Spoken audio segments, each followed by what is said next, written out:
I have been developing products for my brand for 7 years. It's a fun process, but it's so tedious, and I thought I would just kind of explain the process to you in case you find this interesting. If you're new, I'm Sona, founder of Persona Cosmetics. So first you identify what it is that you want to create. Then you find a lab that specializes in that product. And yes, certain labs are better at certain things than others, so you do have to do your homework. For example, when I was developing the Dream Sticks, I had to go to the lab a few times because we had to make such small adjustments that it was easier for me to just sit there and give my notes and have the chemist work on it, and each iteration takes about 30 to 40 minutes. Sometimes the formula is perfect, but then you're like, God, I wish it had just a little more slip. So for me, I formulated this having sort of like beginners in mind. I wanted anyone that's a beginner can just like sort of use it without a mirror. It blends easily. So I wanted almost like a cream to liquid hybrid so that you can have in a stick form. I would say add a little more slip, take a little bit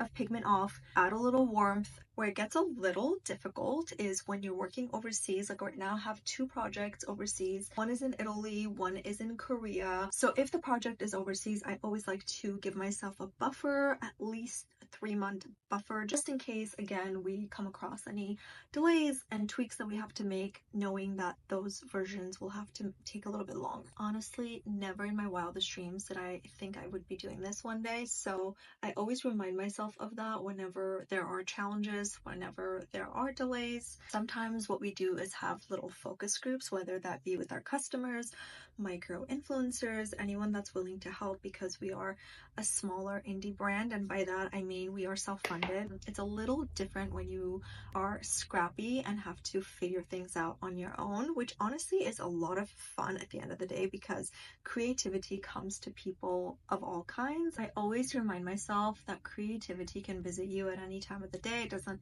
care who you are, it doesn't care of your financial situation. Where I get my inspiration comes from so many different places, but I think for me the most important one is nature. When I'm in nature, I feel so connected. I feel like this video is getting really long, but there is a process to my creativity if you want to learn more about it. So if you are beginning your journey of creating whatever it is that you're creating, just focus on that energy, the creative energy within you, and don't pay attention to the noise, what's already out there, because that will do nothing but confuse you. Anyway, thanks for listening to my TED Talk, I guess, on product development and beyond. If you have any questions, leave it below, and I will see you next time. Bye.